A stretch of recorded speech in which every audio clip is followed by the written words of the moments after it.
Hey guys, Firam here, and today I am going to be testing the Suzuki Hayabusa in multiplayer. A while back I said I'd make a video about this bike multiplayer tuned, and lots of you guys wanted it as well, so here we go. My rank is 1579, and my tuning, which is typical multiplayer tuning for a bike, is 0, 10, 0, 10 in the upgrades.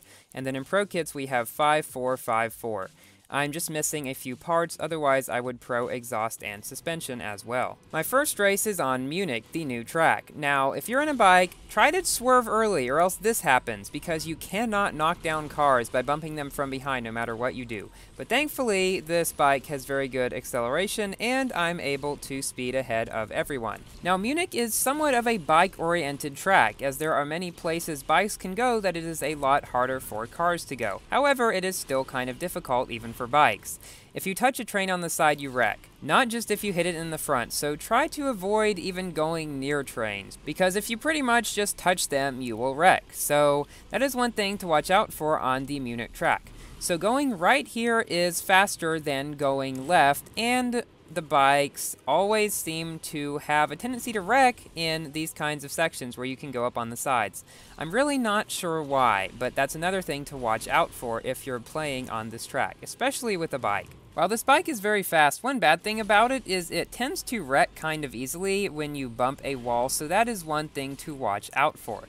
Now, it can take this curve pretty easily, because it has very good drifting, as you can see here, and we are in second place. That car ahead is a Max Prod MP48. So this bike can go about 5 miles per hour faster than a Max Prod MP48, which is nearly 100 ranks above it. And with supercharged, this bike at this rank can reach over 301 miles per hour at a rank below 1600, which not many other cars can do, which is why this bike is so good in multiplayer if you can tame it, if you manage to not hit the sides.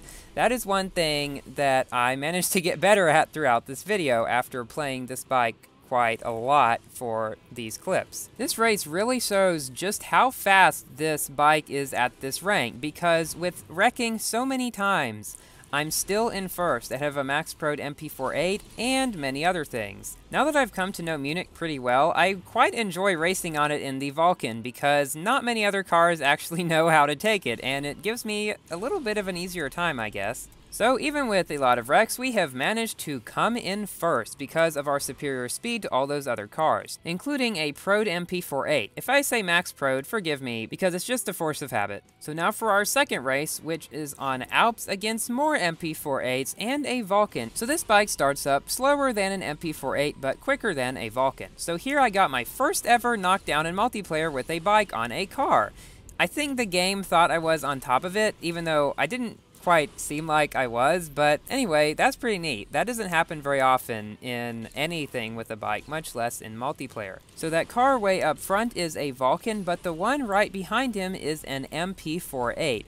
And because this bike is so fast with supercharged, as you can see here, it can go 301 or 2 miles per hour, which is much faster than an MP48. And I am just coming up on him very quickly, and now I'm passing him. So yes, it's a lot faster than MP48s. It should be able to easily beat them at almost any rank, because you're quite a bit faster than them even without supercharge, and then you add another 20 miles per hour on with supercharge, and you're just really fast for your rank. That is, if you can control it. So a slightly higher ranked Vulcan beat us all, but I did manage to beat that slightly higher ranked MP48 and some other cars.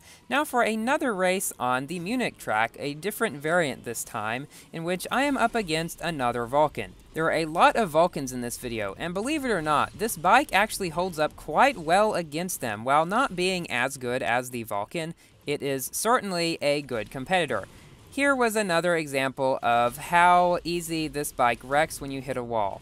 That's one tip. If I give one tip to people with this bike, it's try to avoid hitting walls, because sometimes you won't wreck like I'm doing now, but sometimes you do, and it can really cost you, so just best to stay away from them, which again only comes with practice. I realized if you look in the windows of the trains, you can actually see people inside, which is not something you'll be able to see while racing, but something that I can see in editing afterwards. Now, this Vulcan up here wrecked, and he is now not far ahead of me. If I had not wrecked, I would be ahead of him at this point and be able to beat him, because this is a one-lap track and the ending is coming up very shortly.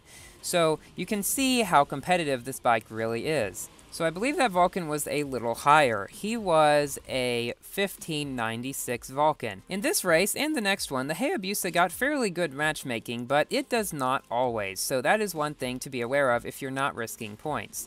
So here for a race on London against another Vulcan.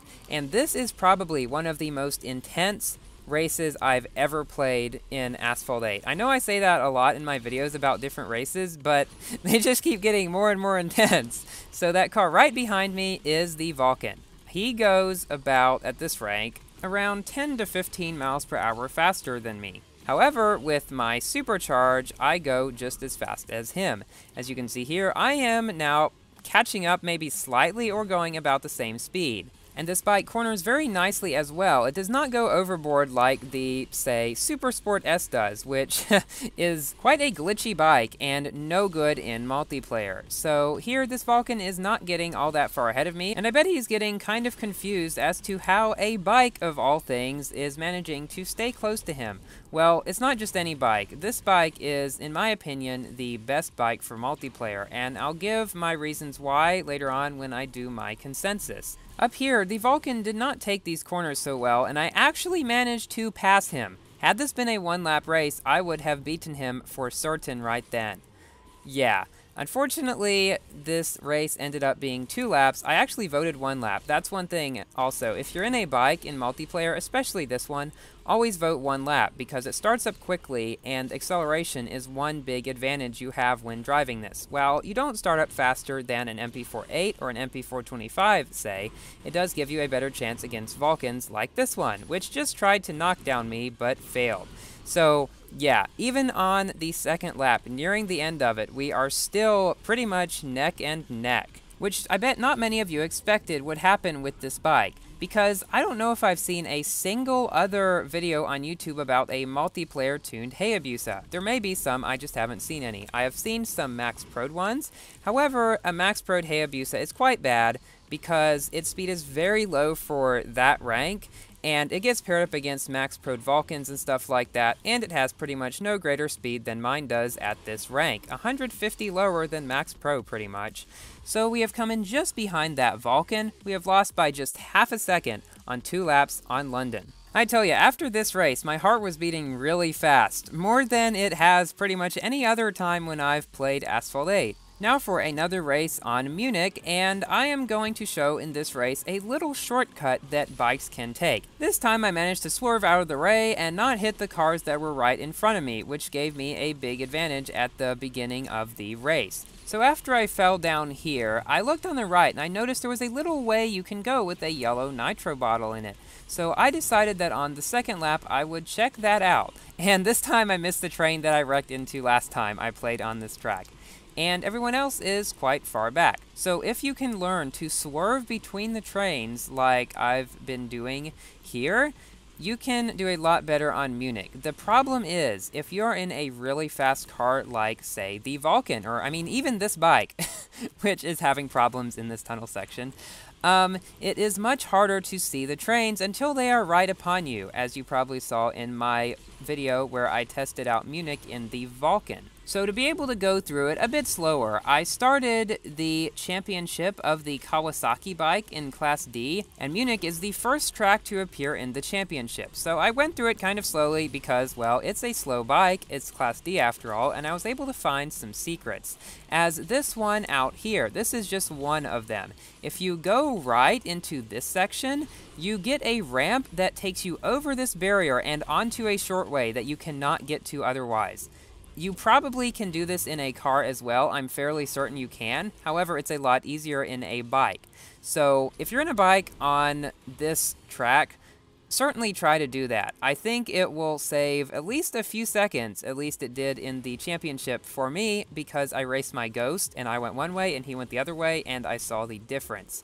So yeah, I think it's worth it. There are actually other shortcuts on this track as well that bikes can take, little ways next to the side or whatever that a car could barely fit in if they could fit in at all, because I think Gameloft realized that bikes were not very good in multiplayer and at a big disadvantage, so they made this track to allow the bikes to shine a little bit more and made little special things for them. And hey, we beat a homage. So during the championship of the Kawasaki, it might be a good idea to explore this track a bit if you have spare tires. Spare tires, get it? So that way you can find shortcuts and things to use in multiplayer, because you cannot get to this track in solo. And you can make the Kawasaki purple, unlike this bike. So here, it is a very bad idea to be stuck behind a Camaro in a fast accelerating vehicle, because even if it's not a bike, you probably won't knock him down and just get stuck behind him. So that's not a good situation to be in. So that car directly ahead of us up there is a Vulcan, and the one catching up behind me is the Camaro that I got stuck behind at the beginning of this race. Now, because he is quite a bit faster, he manages to pass me already. Now, coming up here is the place where the Super Sport always glitched and went to the right. This bike does not. This bike is very stable in terms of not randomly swerving in weird places and stuff. You just have to be careful with hitting the sides too hard. I quite enjoy driving it actually, especially with extra tanks as I did in all the races in this video, just to give me a little bit of an edge over people that may not be using extra tanks, because I wanted to see just how good this bike could be, and I was pleasantly surprised. Here I managed to actually catch up to this Camaro because he went slow around those corners and passed him. I'm not sure why he randomly bounced into the air back there. Maybe a bug. Some cars do that, like the Aventador in my Aventador video. So now we are neck and neck with this Camaro as we were with that Vulcan earlier in this video. So this will happen quite often when you're playing in this bike, I think, because it has such good acceleration handling, while other cars may have better speed. So they kind of even out, and oftentimes you'll get races like this, where they get ahead on the straightaways if they're a Camaro or Vulcan or such, but you get ahead on the turns because you can drift better than them. And yeah, it can just go back and forth. So he wrecked there because he was not able to take the turn as well, and that gave me just enough time to get ahead of him. Now coming up here, I did not quite drift as much as I wanted to, so I got into this weird situation. If it ever happens to you, don't use nitro. I didn't use any, and I went slow through it, and I think that's the only reason I was able to survive and get through without wrecking. So that's a little tip if something like that ever happens to you. So that Vulcan is quite far ahead, but we have managed to beat that Camaro by a few seconds, actually, which is pretty good on a long track like Nevada. At this point, I was getting tired of coming so close to beating Vulcans and then them just barely finishing ahead of me. So in this final race, I made it my goal to beat this Vulcan. Let's see if the Hayabusa can do it. Now, on Barcelona Reverse, it is best to go up the first ramp and not go to this barrel roll like I did, because it can cause stuff like this to happen. Because if you touch the ground before finishing your little jump thing that happens when you go off a barrel roll, your bike will just kind of go in the direction that you were going when you landed, which could send you into a wall and make you wreck like what just happened to me. Now it's time for me to give my general consensus on this car. If you manage to get it in its R&D, congratulations to you, because it was a very hard R&D, and it is worth it. This bike is very good. But I would recommend to not max pro it unless you really want licenses, and keep it lower to around this level, or even lower if you somehow manage to get it there. Like if you didn't get enough blueprints and you didn't upgrade it a whole lot in its R&D, you could potentially get it at a lower rank. I have posted some good low rank tunes on the Asphalt wiki. If you guys manage to get this bike through blueprints and haven't upgraded it much, those will help you out in deciding how to tune it if you would like to use it in multiplayer, because it is a lot better than the MP48 and can on occasion beat Vulcans, like I am actually doing right now. He is the one that is coming up close behind me though. I was kind of worried as to whether or not I'd be able to stay ahead of him for the rest of this lap, because it looked like he was coming up pretty fast. So let's see if I can do it. Barcelona is one of the best tracks for bikes along with Nevada because these two have lots of ramps that you can get the purple nitro on, which as you can see here lets me go 302 miles per hour or so. While it would have been faster for me to go on the beach and get more purple nitro, I did not want to risk it because I knew that if I made a mistake, I would certainly lose, so that is why I did not do that. I do not like to take risks in multiplayer that are unneeded, and here it paid off, and I managed to beat that Vulcan. Mission completed. Thank you all for watching. Please give the video a thumbs up if you enjoyed it, and please consider subscribing for more Asphalt 8 videos, and I will see you later. Goodbye.